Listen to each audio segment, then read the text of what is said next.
Bien, aujourd'hui, on continue cette nourriture, l'Évangile de Jésus-Christ. Quoi d'autre peut nous nourrir, remplir notre âme et satisfaire nos besoins spirituels que sa parole? Puis aujourd'hui, on va continuer avec l'Évangile de Jésus qui a été rédigé par Luc, qui a fait bien attention avec soin et tout ça. Puis, on va aller lire ce chapitre 5, et dont les versets clés. N'aie pas peur, Jésus dit à Pierre, désormais tu seras pêcheur d'hommes vivants. Et ayant ramené leur barque à bord, ils abandonnèrent tout et le suivirent. Et ça va être un des principaux thèmes aujourd'hui du message. Mais tout d'abord, rappelons-nous, on avait vu que Jésus agit avec ceux qui croient en lui, qui venaient à lui pour se faire délivrer, péché, maladie, démons. On avait vu aussi des esprits immondes, que beaucoup croient que ça n'existe pas aujourd'hui. On a vu des réactions de ceux qui ne voulaient pas accepter la doctrine de Christ, ceux qui se rebellent que Jésus parlait, mais au lieu de dire ça se peut-tu, ils cherchent à l'accuser. Et surtout ce beau passage que Jésus citait d'Ésaïe 61, la prophétie qui se réalisait. L'Esprit du Seigneur, de l'Éternel est sur moi, car l'Éternel m'a oint pour annoncer la bonne nouvelle aux affligés. Il m'a envoyé pour guérir ceux qui ont le cœur brisé, proclamer aux captifs la liberté, aux prisonniers l'ouverture de la prison, pour proclamer l'année ou le temps de la bienveillance de l'Éternel et le jour de la justice, la vengeance de notre Dieu pour consoler tous ceux qui sont dans le deuil. On se souvient que Jésus avait arrêté à partir de l'année de la bienveillance de l'Éternel, puis le reste qui s'accomplirait à son retour. Bien, aujourd'hui, nous allons voir le chapitre 5 en entier ensemble. Mais avant, Seigneur Tout-Puissant, toi qui as fait écrire ces choses par ton Esprit Saint, toi qui rappelles les choses que tu as dit, les enseignements que tu as donnés, donne-nous la sagesse de bien saisir, bien comprendre et surtout pouvoir bien appliquer, que ça produise des bons fruits en nous, puis qu'on puisse te suivre avec tout notre cœur, nos pensées, la force que tu peux nous donner, Seigneur. En ton nom, Jésus-Christ, le Seigneur, le Maître, le Sauveur. Amen. Comme Jésus était sur le bord du lac de Génézareth, la foule se jetait sur lui pour entendre la parole de Dieu. C'est spécial, On a déjà commencé à avoir des pharisiens, des docteurs de la loi qui, eux autres, non. Mais la foule, eux autres, ils se jetaient sur lui. Pourquoi qu'ils se jetaient sur lui? Pourquoi qu'ils tenaient tant à l'entendre parler de la parole de Dieu? Il avait soif. Il avait soif, il avait faim. Puis Jésus avait la vraie nourriture, la bonne nourriture. Puis ça arrive encore dans certains pays que des missionnaires arrivent, puis que les gens se ruent pour entendre parler de ça, contrairement à bien des endroits qui méprisent, qui rejettent, qui même deviennent violents.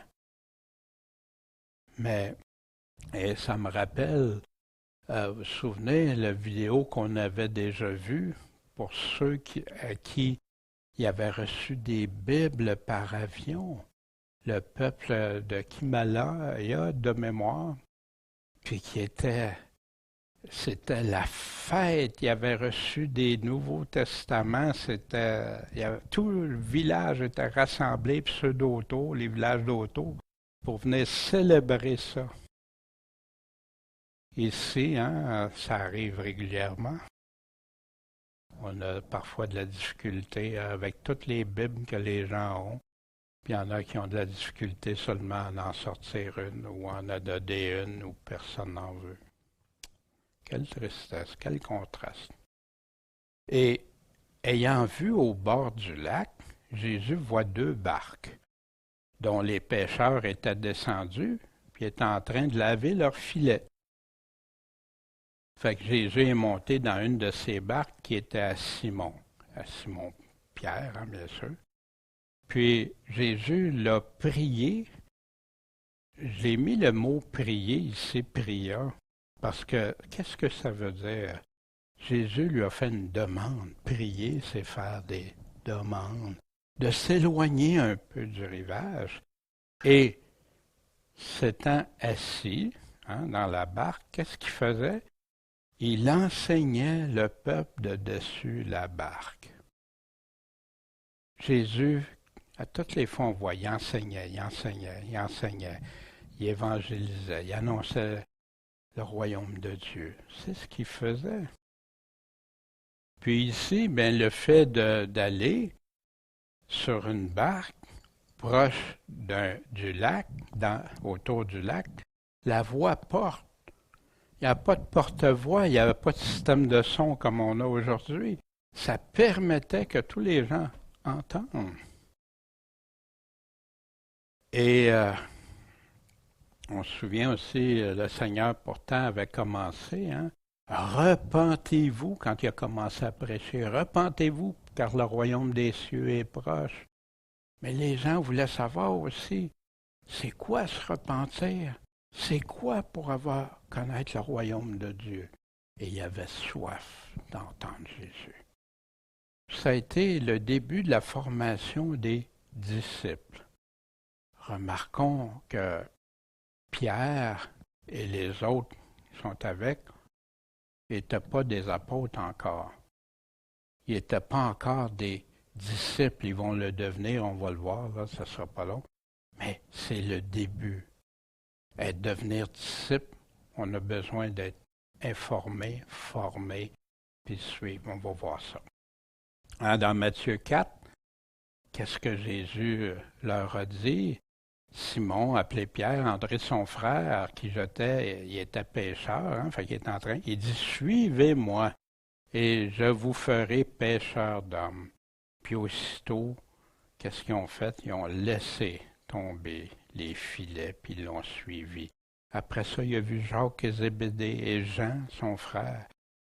Puis il était avec leur père, il était en train de réparer des filets. Puis il les a appelés. Puis eux, qu'est-ce qu'ils ont fait? Ils ont laissé aussitôt leur barque et leur père, puis ils l'ont suivi. Je ne sais pas, quelqu'un qui est au travail, là, puis que quelqu'un arriverait, puis il dirait, ben, laisse ça. Hey, c'est la business à mon père. Il est en train de travailler, c'est important. Mais qu'est-ce qui s'est passé? Ils laissent tout, ils abandonnent tout, puis ils le suivent. Parce que Jésus leur avait demandé, dit. On a aussi le même récit dans Marc, chapitre 1, verset 16, excusez. Puis quand Jésus a eu cessé de parler, il a dit à Simon, avance plus loin en pleine eau, puis jetez vos filets pour pêcher. Fait que Simon lui répondit, Maître, on a travaillé toute la nuit. Les pêcheurs travaillaient de nuit parce que c'était là qu'ils pouvaient sans rien prendre. Puis il dit quelque chose, toutefois sur ta parole, je jetterai le filet. Pour lui, là, Jésus, ce qu'il lui demandait, il ne doit pas bien connaître la pêche. Parce que là, toute la nuit, ça n'a pas pris, puis là, le jour est levé, puis là, tu me le demandes de le mettre là, à ce moment-là. Puis, qu'est-ce que Pierre a fait? Il l'a fait. Il n'a pas juste dit oui dans sa pensée, il l'a fait. Puis imaginez, il était brûlé, fatigué, épuisé de leur nuit, puis découragé aussi quand ton travail c'est de ramener quelque chose puis tu arrives avec zéro. Ils ont pris une grande quantité de poissons. Puis comme leur filet est en train de se briser, se rompait, ils ont fait signe à leurs compagnons qui étaient dans l'autre barque de venir les aider. Puis ils sont venus, puis ont rempli les deux barques, tellement qu'elles s'enfonçaient. Imaginez, quand tu es rendu, ça n'a pas marché, tu es dans ton métier, ton expérience, tes connaissances, toutes tes affaires, ça ne marche pas. Puis quelqu'un arrive et dit fais-les, il le fait. Puis tout de suite après, ça devient wow! Fait qu'est-ce que ça a fait dans le cœur de Pierre? Simon-Pierre, ayant vu cela, se jeta aux pieds de Jésus, puis lui dit Seigneur, retire-toi de moi, car je suis un homme pécheur. Pierre a reconnu la grandeur de celui qui avait dit fais ça, puis que lui, il était indigne, qu'il avait besoin, puis il connaissait le message repentez-vous. Puis pourquoi? Parce que la frayeur l'avait saisi, puis tous ceux qui étaient avec lui, tous ceux qui étaient avec Pierre, pourquoi? À cause de la pêche qu'il avait faite. Cette pêche-là, qu'un miracle relié à leur métier, j'insiste sur ça, à ce qu'ils connaissaient, à ce qu'ils savaient dans leur vie, qui marchait ou qui ne marchait pas. Puis, eux autres, c'était impossible. Puis le Dieu du possible leur dit, wow, juste Dieu qui peut faire ça. Pour eux, c'était relié. Prenez votre champ de compétences, puis faites quelque chose, vous savez quelque chose, ça marche pas, c'est impossible, ça marche.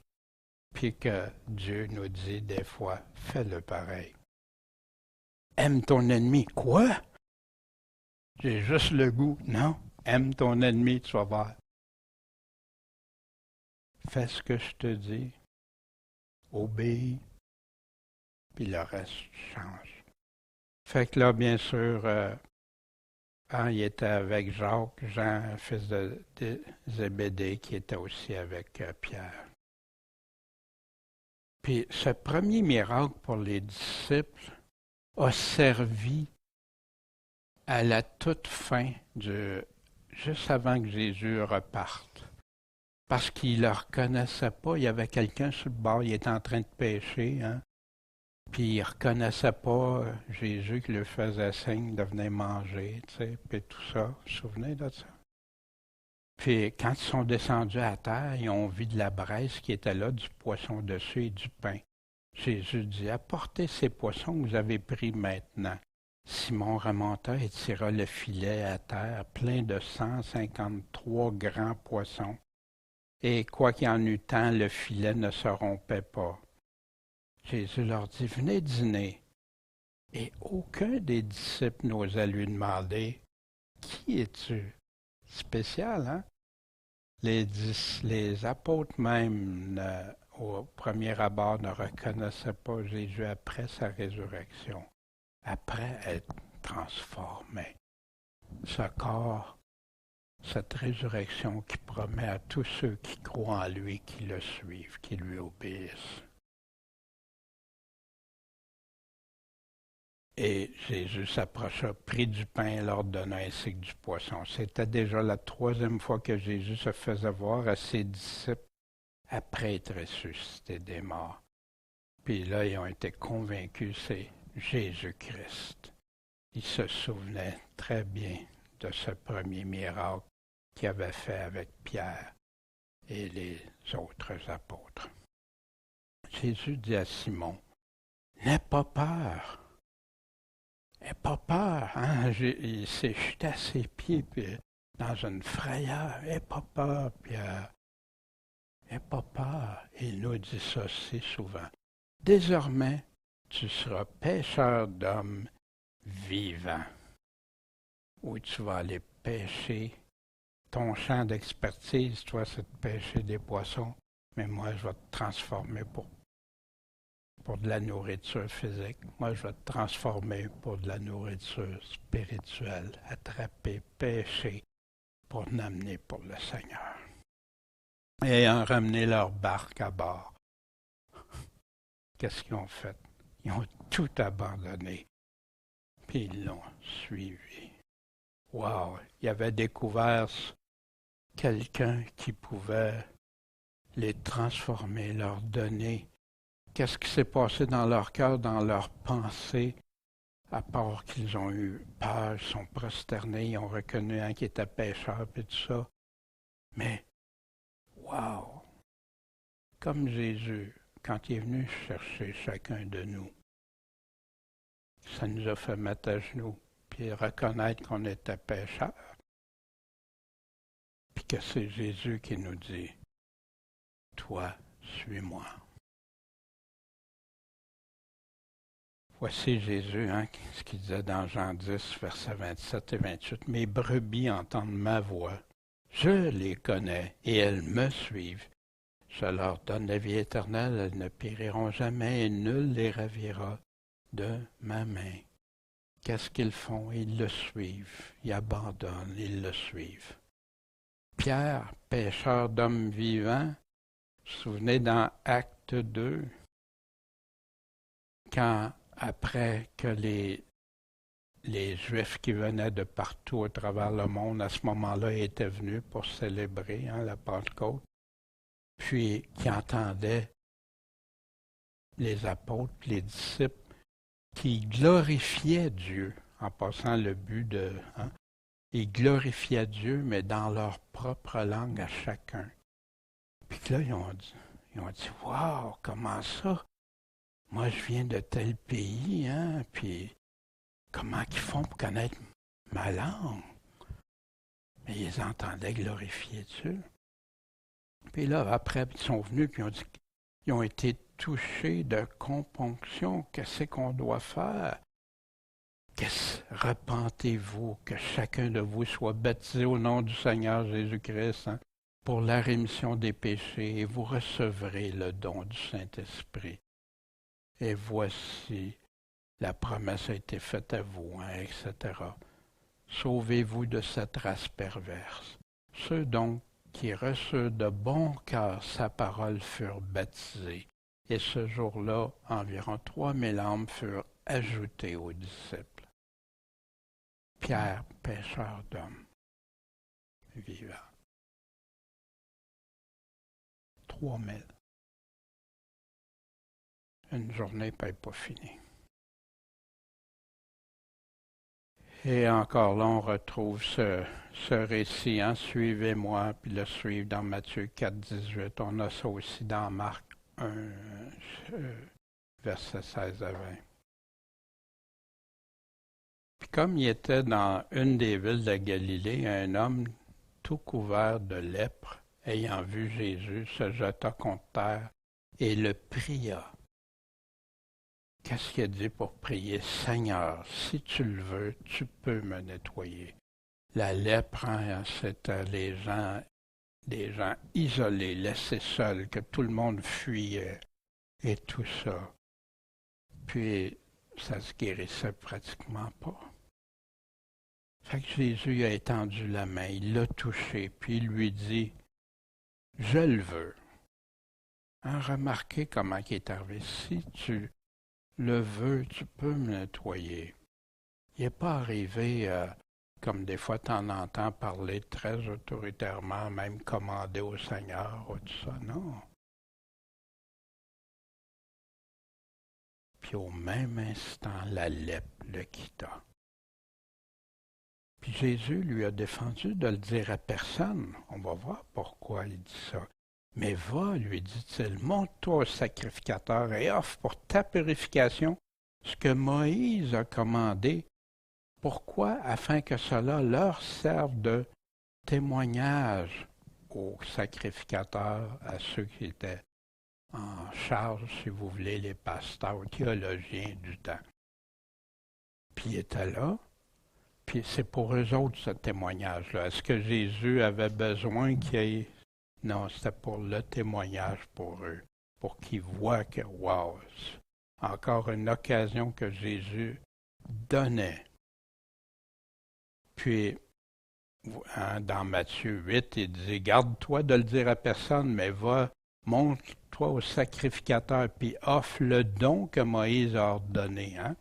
Le don, on a ça dans le Lévitique au chapitre 14, à partir des versets 1 et suivants. Mais pourquoi Jésus il a demandé de ne pas en parler à tout le monde? On a la réponse dans Marc. Hein, le lépreux qui est venu, tout ça.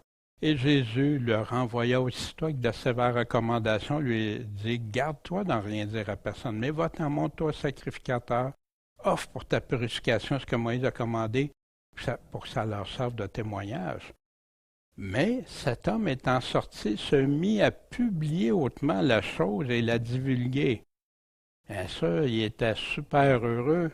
Le Seigneur venait de le délivrer de quelque chose, hein? Comment cacher pour lui? Mais il a désobéi au Seigneur, malheureusement. Mais voici le pourquoi que Jésus lui disait ça. En sorte que Jésus ne pouvait plus entrer ouvertement dans la ville. Voyez-vous, ça l'a causé, ça l'a nuit au ministère de Jésus. Hein? Pour remercier Dieu, être dans la joie. Voyez-vous, des fois, du Seigneur, l'obéissance au Seigneur peut avoir des choses. Mais il se tenait dehors dans les lieux isolés, écartés, et de toutes parts on venait à lui. Heureusement, Dieu a pourvu. Dieu a fait les choses.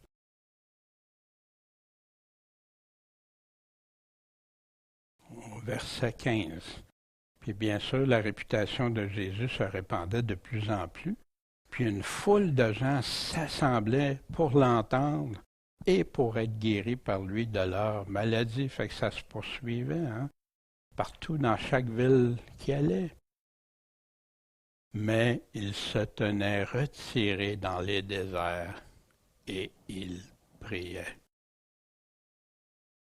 Parfois, on a besoin, comme Jésus, de se retirer. Moi, pour ma part, je sais que j'aime ça. Des fois, aller isoler, parler avec Dieu, prier avec Dieu, lire et tout ça. Pas que j'aime pas avec ma femme, mes frères, mes sœurs. Non, non, au contraire, c'est bénissant. Mais on a besoin de temps avec Dieu. Imaginez, le Fils de Dieu, il le faisait, puis nous autres, on n'aurait pas besoin. Or, un jour, qu'est-ce qu'il était en train de faire encore? Ben, il enseignait que des pharisiens et des docteurs de la loi qui étaient venus de tous les villages de la Galilée, de la Judée, de Jérusalem. Fait que là, hein, il y avait pas mal, là, ça commençait à être assis là. La puissance du Seigneur agissait pour guérir les malades. Les miracles, là, étaient beaucoup, bien sûr, les gens qui venaient à lui puis qui croyaient, qui avaient foi, mais aussi pour prouver à ces docteurs de la loi-là, puis ces maîtres hein, qui se faisaient appeler rabbis et tout ça, que c'était vrai que Jésus, il faisait ça. Malheureusement, il y en a beaucoup qu'au lieu de le croire, ils ont dit que c'était par l'esprit hein, de Belzébuth qui faisait ça. Wow, insulter. C'était la puissance du Seigneur, ça. Pas le malin. Alors, il est survenu des gens qui portaient sur un lit un homme perclus. Hein? Il était paralysé. un paralytique, puis il cherchait à le faire entrer dans la maison, puis à le mettre devant Jésus. Des amis qui aimaient cet homme-là, puis qui voulaient absolument qu'il rencontre Jésus. Mais ils ne savaient pas par où le faire entrer à cause de la foule. Il y avait tellement de monde. Fait que, là, ils ont dit, ben, il faut qu'on s'en retourne chez nous, il n'y a rien à faire, on viendra une autre fois. Non, ils ont monté sur la maison, hein, parce que c'était comme ça que les maisons, tu avais souvent un escalier monté.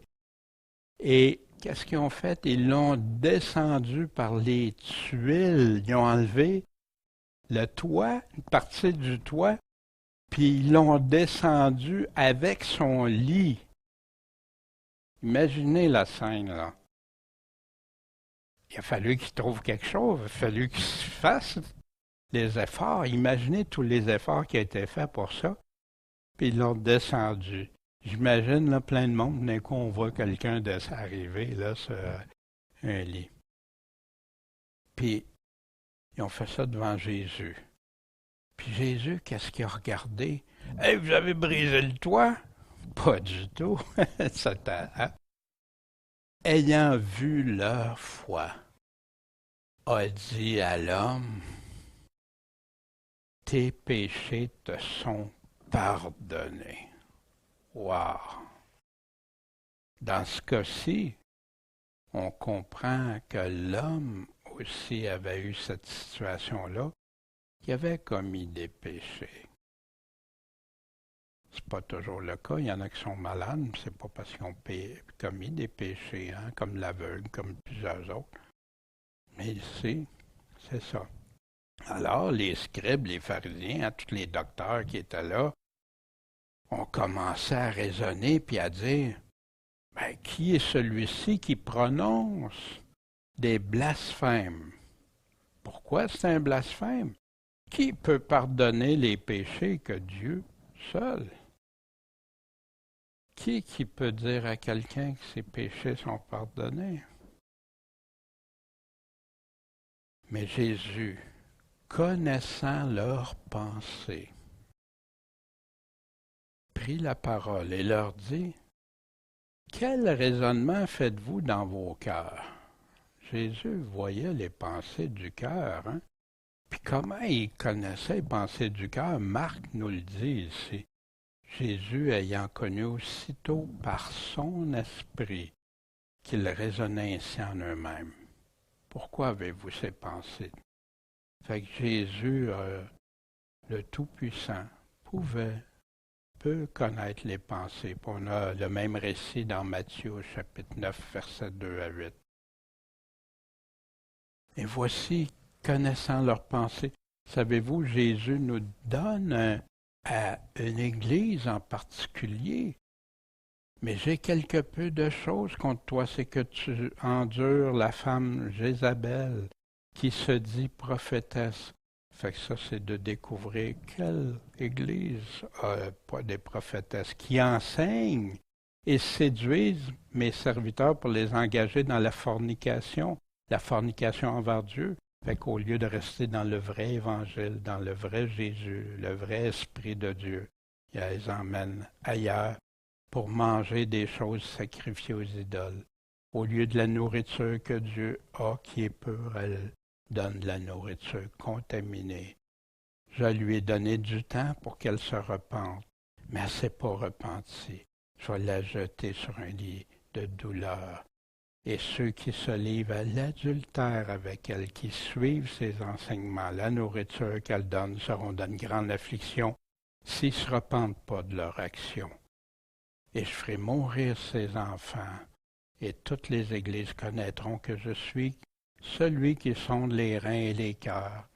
Puis je rendrai à chacun de vous selon mes œuvres. Jésus connaît les pensées, Jésus sonde les cœurs et tout. Et ici, une église qui va être là à son retour. Voici. Mais à vous et aux autres, à tous ceux qui ne professent pas cette doctrine, qui ne suivent pas les enseignements de cette prophétesse-là, qui n'ont pas connu comme il parle des profondeurs de Satan, puis il parle beaucoup de Satan, puis les ténèbres, puis tout ça, même une emphase des fois plus sur le Satan que sur Dieu lui-même. Je ne me mettrai pas sur vous d'autres choses, mais tenez ferme seulement ce que vous avez, les enseignements que je vous ai donnés, jusqu'à ce que je vienne. Est-ce que Jésus est revenu? Pas encore. C'est à la toute fin, à celui qui aura vaincu et qui pratiquera mes œuvres jusqu'à la fin, à lui je vais donner puissance sur les nations. Il va gouverner, etc. Et je lui donnerai l'étoile du matin. Que celui qui a des oreilles écoute ce que l'Esprit dit aux églises. Que l'Esprit Saint dit aux églises. Malheureusement, beaucoup se ferment et disent c'est passé ces églises-là, c'est pas. Mais Jésus revient. Lequel est le plus aisé de dire, Jésus dit, parce qu'il venait de dire tes péchés sont pardonnés. Puis voyez-vous, Jésus ne l'a pas guéri tout de suite. Il a dit la première chose qu'il a dit, tes péchés te sont pardonnés. Mais Jésus continue, lequel est le plus facile de dire? Tes péchés te sont pardonnés? Ou de dire lève-toi et marche? Imaginez les gens, qu'est-ce qui devait se passer dans leur tête quand Jésus a dit ces paroles-là. Et Jésus n'arrête pas là. Or, afin que vous sachiez, pas en cachette, afin que vous sachiez que le Fils de l'homme a sur la terre le pouvoir de pardonner les péchés. C'est pas un blasphème. Ça m'appartient. Lève-toi et marche, dit-il au paralytique. Je te le dis, emporte ton lit et va-t'en dans ta maison. Très, très particulier ici, parce que Jésus a fait ça dans quel but? Pour démontrer qu'il y avait le pouvoir du pardon des péchés. Puis la guérison par la foi, à cause de la foi, de ses amis, puis de lui, cet homme-là, puis ses péchés lui étaient pardonnés. Là, lève-toi puis marche. Imaginez, on aurait un paralytique ici. Il rentre en chaise roulante, puis il ressort avec sa chaise roulante en dessous des bras. Wow! Puis à l'instant, il se levant en leur présence, puis emportait le lit sur lequel il était couché, puis s'est en allé chez eux, donnant gloire à Dieu. Puis, voyez-vous, contrairement à ce que beaucoup, des fois, disent qu'ils font des miracles, puis qu'ils disent telle affaire, lui ici, ça s'est concrètement réalisé. Il y a beaucoup qui disent faire des miracles au nom de Jésus, puis tout ça. Et il l'a fait. Imaginez la joie de cet homme, puis la joie de ses amis, puis l'ébahissement de toute la foule. Puis qu'est-ce qui se passait dans le cœur des docteurs de la loi? Ils furent tous saisis d'étonnement et ils glorifiaient Dieu. Ils furent remplis de crainte, puis ils disaient, nous avons vu aujourd'hui des choses étranges.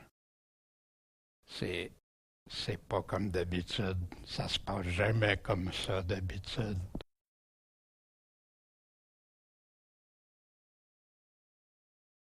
Après cela, il sortit, puis il a vu un péager qui s'appelait Lévi. Lévi, on va voir, qui s'appelle Matthieu. Il était assis au bureau des impôts. C'est un collecteur d'impôts. Tout le monde aime beaucoup les collecteurs d'impôts. Mais c'est des gens utiles qui font leur travail et tout ça. Puis, dans le temps de Jésus, il y en avait qui qui pesait lourd sur le crayon aussi, puis tout ça, puis il n'était pas aimé hein, quand les gens travaillaient de peine et de misère, puis étaient obligés de donner ça pour que Rome puisse vivre. Hein. Mais c'était ça. Puis Jésus, il a dit, suis-moi. Puis lui, qu'est-ce qu'il a fait? Il a tout quitté. Il s'est levé puis il l'a suivi. Le texte ne nous dit pas si le Seigneur avait préparé son cœur ou à quoi qu'il pensait ou qu'est-ce qu'il en était, mais il l'a fait. Il l'a fait. Prêt à le suivre. Et ça revient partout dans le Nouveau Testament, les paroles de Jésus. Il disait à un autre, suis-moi. Celui-ci répondit, Seigneur, permets que j'aille auparavant ensevelir mon Père. Mais Jésus lui dit, laisse les morts ensevelir leurs morts. Il parlait des morts spirituelles ici. Mais toi, va annoncer le royaume de Dieu. Un autre lui dit, je te suivrai, Seigneur, mais permets-moi de prendre avant congé de ceux qui sont dans ma maison. Mais Jésus a dit, celui qui met la main à la charrue puis qui regarde derrière lui n'est pas propre au royaume de Dieu. Qu'est-ce que Jésus? Pour me suivre, il faut que tu sois fait prêt pour être mon disciple à tout abandonner. Et malheureusement, dans l'Évangile moderne, on ne montre plus ça aux gens, on ne leur dit plus. Fait que quand ils voient ça, ils disent « Ouais, ok, mais ça ne leur parle pas plus que ça. » Mais c'est ce que c'est un disciple. On va voir ce que Jésus parle pour les disciples. Vous vous souvenez, le jeune homme riche, hein, qui avait demandé à Jésus quoi faire pour avoir la vie éternelle. Puis il avait obéi à des commandements, puis ça, puis Jésus l'emmène. Puis Jésus l'aima, hein, lui dit, il te manque une chose. Va, vends tout ce que tu as, donne-le aux pauvres, puis tu auras un trésor dans le ciel, où il n'y a pas de rouille, il n'y a pas de voleur, puis tout. Quitte tout, abandonne tout. Après cela, viens. Après que tu aies fait ça, viens, suis-moi en te chargeant de ta croix. Wow!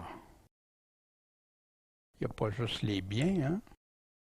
Suis-moi en te chargeant de la croix. C'est pas évident pour beaucoup, surtout qu'on ne leur dit pas ces choses-là. Mais oui, Jésus nous dit, mon fardeau est léger. Mais oui, parce que quand tu comprends, tu marches avec le Seigneur, quoi qu'il arrive, quels que soient les événements, les circonstances, Jésus va te donner la force, la joie et la paix même au travers de tout ça, parce que tu sais pourquoi tu le fais. Tu le sais qu'est-ce qui t'attend, l'espérance qui t'attend au fond. Être un disciple de Jésus-Christ, appelant le peuple avec ses disciples, Jésus dit, quiconque veut venir après moi, il y a beaucoup qui disent Seigneur, Seigneur, qu'il renonce à soi-même et qu'il se charge de sa croix et qu'il me suive. Même discours de Jésus, partout. Jésus dit, celui qui ne prend pas sa croix et ne me suit pas n'est pas digne de moi. Être disciple, c'est important. Si je ne suis pas digne de Jésus, pourquoi il dirait que pas de problème, Daniel, tu es sauvé, fais ta vie comme tu veux. Quiconque ne porte pas sa croix et ne me suit pas, c'est clair, ne peut pas être mon disciple. Et c'est pour ça qu'il y en a qui vont séparer. Être sauvé puis être disciple, pour eux, c'est deux choses. Mais Jésus n'a jamais fait cette distinction-là. Là, puis on va voir dans la parole de Dieu qu'est-ce qu'il nous en dit. Ainsi, quiconque parmi vous ne renonce pas à tout ce qu'il a ne peut être mon disciple. Il est-tu en train de dire que sors d'ici, vends tout, fais tout, comme il a dit au jeune homme riche? Non, il sait qu'on a besoin des choses, mais si tu travailles, tu veux être pour lui, tu veux être son disciple, le suivre, le reste, ça n'a plus d'importance comparé à lui, à ce que tu fais pour lui, puis tout ça, si tu ne peux pas servir Dieu et Mammon. Et souvent, les gens vont être pris avec les choses du monde, puis les choses. Oui, c'est qu'on a besoin pour manger, pour vivre, pour nourrir nos enfants, pour tout ça. Il sait tout ça.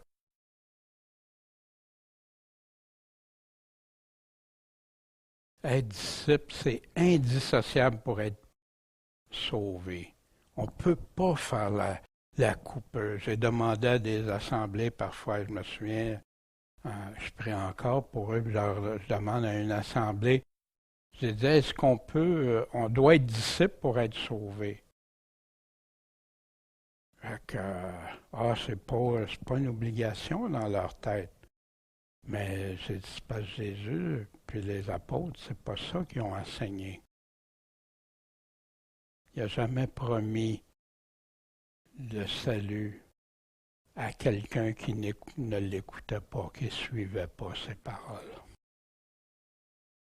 En ce temps-là, comme les disciples se multipliaient, de quoi il est en train de parler? De l'Église, tout début de l'Église. Il aurait pu marquer comme les sauvés se multipliaient, non, mais comme les disciples se multipliaient, s'élevant un murmure. Hein. Il y avait entre les Grecs et les Juifs, il y avait de la chicane pour la distribution. C'est pourquoi les 12 ayant convoqué la multitude des sauvés, non, des disciples, leur dire, il ne convient pas qu'on néglige la parole de Dieu pour le service. C'était des disciples, ils étaient tous ceux qui suivent, c'est suivre Jésus, c'est être avec lui.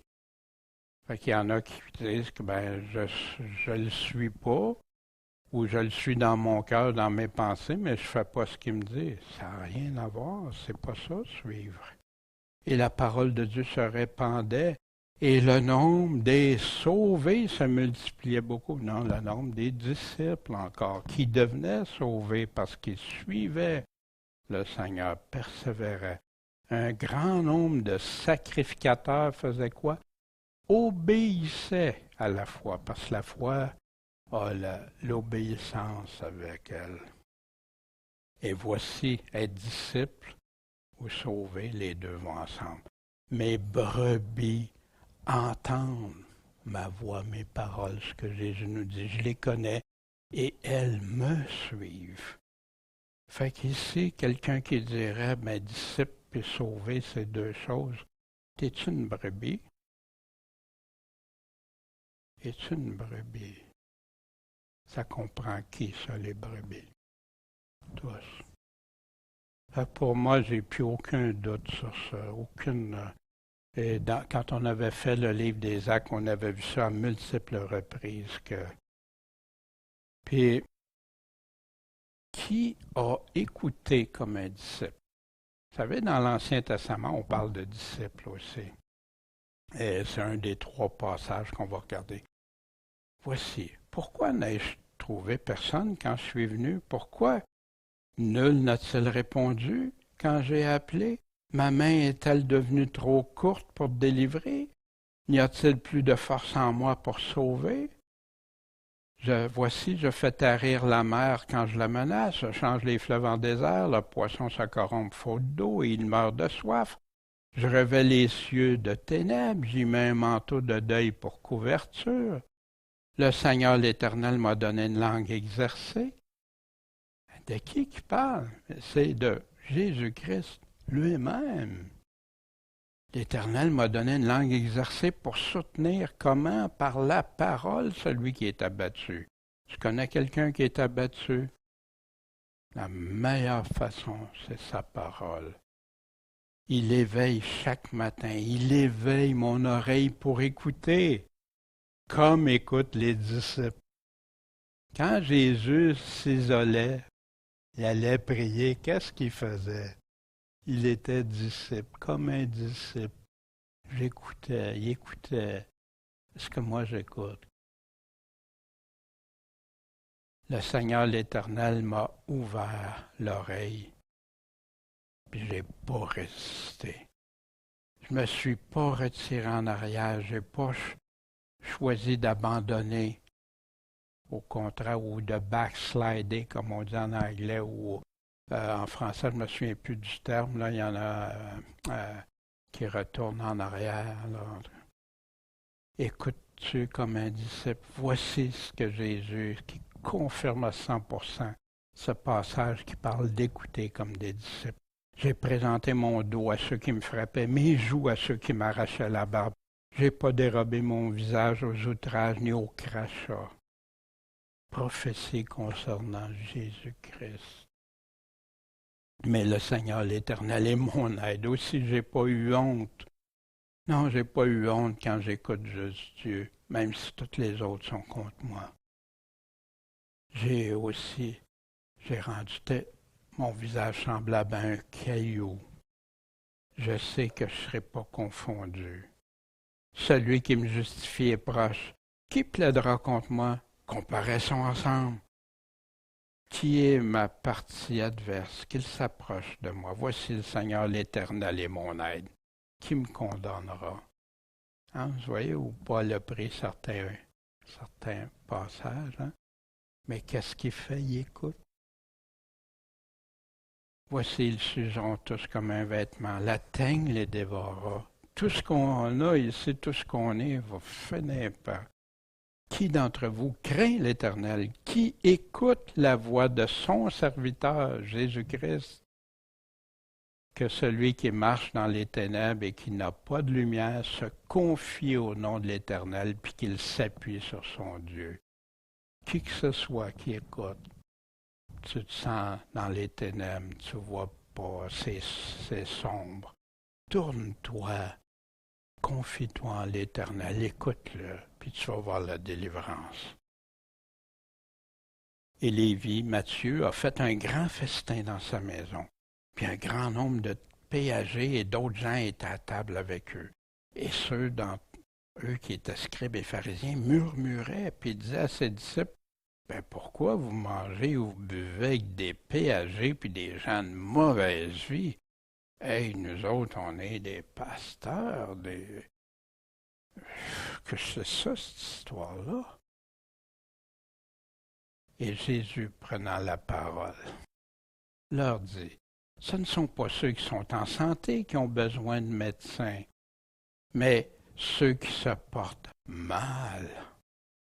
Je suis venu appeler à la repentance, non les justes, mais les pécheurs, non pas ceux qui se croient justes, hein, comme le pharisien. Oh, merci mon Dieu que moi je ne sois pas comme un tel, que je fasse pas ci, je fasse pas ça, puis l'autre qui est là, ben pardonne-moi, pauvre pécheur que je suis, qui reconnaissait humblement son état. Dans Matthieu, il y a une précision, chapitre 9, versets 11 à 13. Ce ne sont pas ceux qui sont en santé qui ont besoin de médecins, mais ceux qui se portent mal, ceux qui réalisent qu'ils se portent mal. Mais allez et apprenez ce que signifie je veux la miséricorde et non pas le sacrifice. Parce que ce n'est pas des justes, je suis venu appeler à la repentance, mais des pécheurs. Dans Marc 2, il nous en parle aussi. Jamais manger avec des gens de mauvaise vie. Allons voir ce que Paul nous dit à ce sujet-là dans 1 Corinthiens au chapitre 5. Je vous ai écrit dans ma lettre de ne pas avoir de relation avec les impudiques. Hein, c'est clair, non? Mais pas absolument avec les impudiques de ce monde ou avec les avares ou les ravisseurs, les idolâtres. Autrement, il faudrait vous sortir du monde. On vous mettrait tous des monastères. Hein?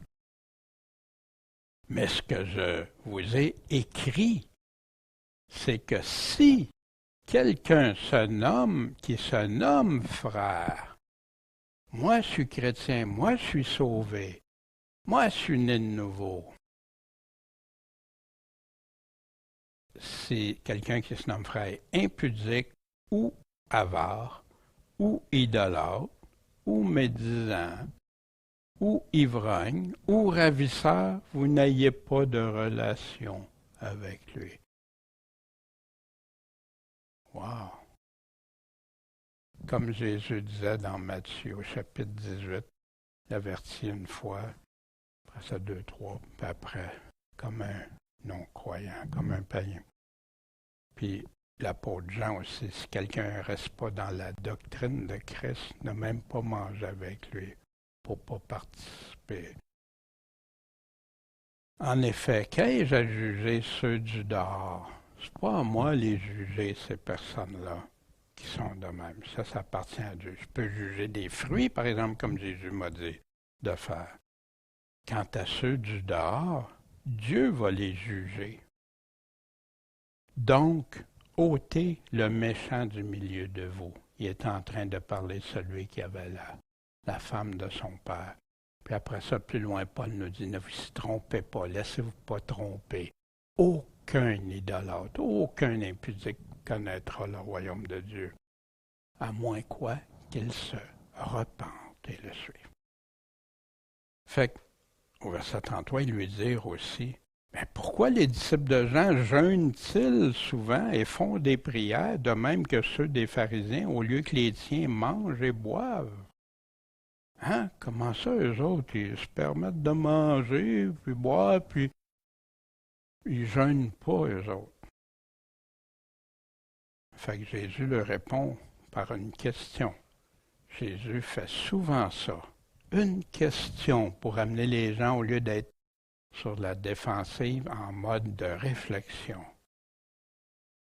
Pouvez-vous faire jeûner les amis de l'époux pendant que l'époux est avec eux? Hein, c'est-tu le temps de jeûner? Mais des jours vont venir, ils vont arriver ces jours-là, que l'époux leur sera ôté. Alors, ils jeûneront en ces jours. Puis, il y en a qui croient que le jeûne, c'est plus pour l'Église. Mais le Seigneur a enseigné ça. C'est un des enseignements où quelqu'un, on ne regardera pas ça aujourd'hui, mais on va le voir dans un Vanavada, pourquoi le jeûne est important. Puis, pourquoi ils vont jeûner. Fait qu'il continue à leur dire aussi un exemple, une parabole. Personne ne va mettre une pièce d'un habit neuf à un vieil habit. Autrement, qu'est-ce qui va se passer? Le neuf va déchirer le vieux. Parce que le neuf, il est solide, mais le vieux autour, il est friable. Il va se déchirer. Puis la pièce prise du neuf, elle ne s'accorde pas avec le vieux. Hein? Prends un chandail, puis j'en ai un autre pareil, mais qui est bien usé. Puis je prends une pièce de ça, puis je le mets sur l'autre. Ça va-tu paraître qu'il y a une pièce, hein? Mais c'est ça que Jésus est en train de parler ici, de montrer que l'ancien et le nouveau n'allaient pas ensemble. Personne non plus, il continue dans le même sens, ne met le vin nouveau dans de vieux contenants, dans des vieux vaisseaux. Hein, vous vous souvenez, c'était des pots, hein, souvent était mis dans des pots. Autrement, le vin nouveau romprait les vaisseaux. Puis qu'est-ce qui se produirait? Ben, le vin nouveau se répandrait, puis les vaisseaux même seraient perdus. Mais le vin nouveau. Puis remarquez, Jésus met l'emphase, il ne parle pas beaucoup du vieux vin comme il va parler du nouveau vin. Mais le vin nouveau se met dans des vaisseaux neufs. Tu prends du neuf, tu le mets avec du neuf. Et les deux se conservent ensemble. C'est quoi qui se conserve? Le vin nouveau puis le contenant neuf. C'est ces deux-là qui se conservent ensemble. Puis il n'y a personne qui, buvant du vieux vin, en veulent aussitôt du nouveau, parce qu'il dit le vieux est meilleur. Fait qu'il y en a qui pensent aussi que Jésus est en train de parler de la qualité des vins, mais il est en train de faire une illustration entre le vieux et le nouveau. Celui qui boit du vieux vin veut rester dans ses vieilles affaires. C'est ça que Jésus est en train de dire. Ils n'aimeront pas les affaires nouvelles. Le vieux vin représentait ici quoi? Ceux qui vivaient comme les choses. Les pharisiens faisaient ça, les scribes faisaient ça, ils voulaient rester attachés à leur vieille mentalité, leurs vieilles affaires. Mais les nouveaux, pour se conserver, ils peuvent. Si ensemble, ça ne marchera pas. Fait que si tu veux, il faut que tu changes ton vieux pour aller complètement au nouveau. Et ça a fait une séparation, bien sûr. Ici, hein, on met le vin nouveau dans Matthieu 9, hein, et les mêmes choses qui répètent. Ici, dans Marc, encore là, ils répètent, ils vont jeûner ces jours-là. Puis il est tout en train de parler de ça, répondre à la question, mais pourquoi qu'eux autres, ils jeûnent pas actuellement? Non, mais il y a une nouveauté, il y a quelque chose de nouveau maintenant. Réfléchissons à la parole de Dieu.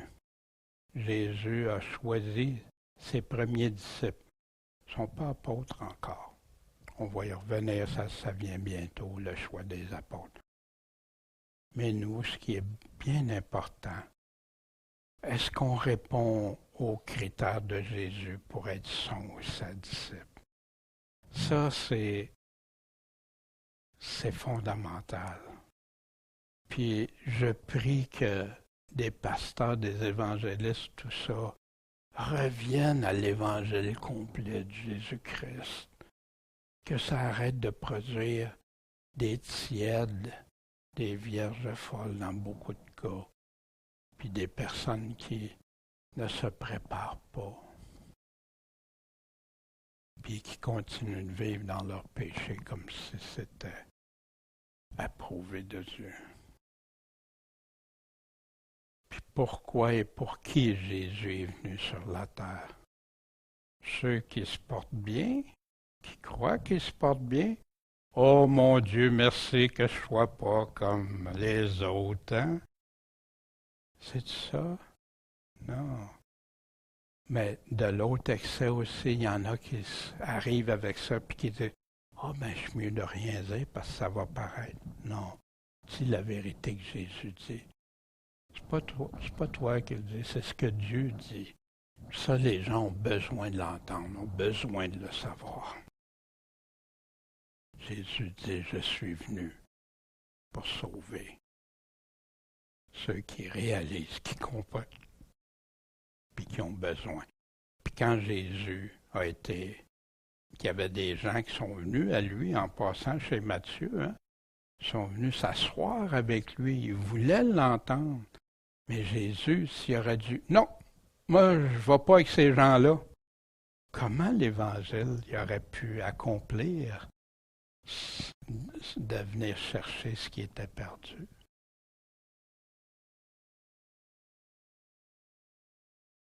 Te portes-tu bien ou as-tu besoin d'un médecin?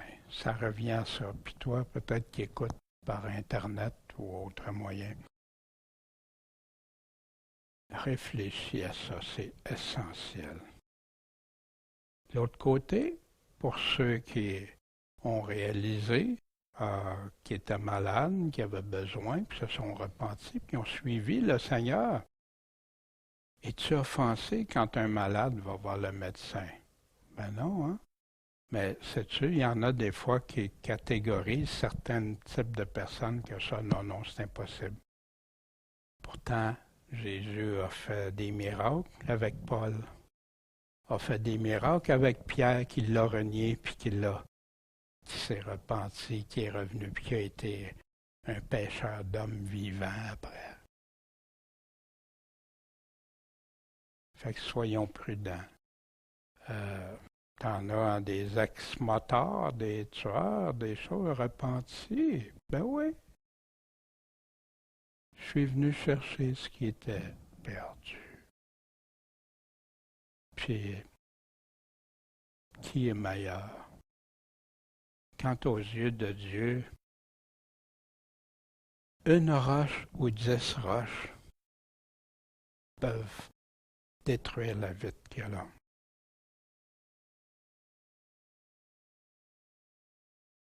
la prière et le jeûne qu'on va revenir. Pourquoi c'est si important?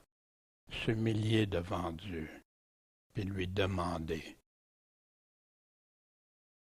Puis des pharisiens, c'est un texte que j'avais trouvé, des pharisiens qui s'offensaient de voir Jésus en compagnie des pécheurs nous enseignent que le salut des pécheurs a été le but de sa venue au monde, mais qu'ils ne peuvent être sauvés sans la repentance, que ceux qui sont animés de l'Esprit de Jésus-Christ ont une grande joie quand Dieu ramène des pécheurs de leur égarement. C'est ça qui se passe pour un véritable.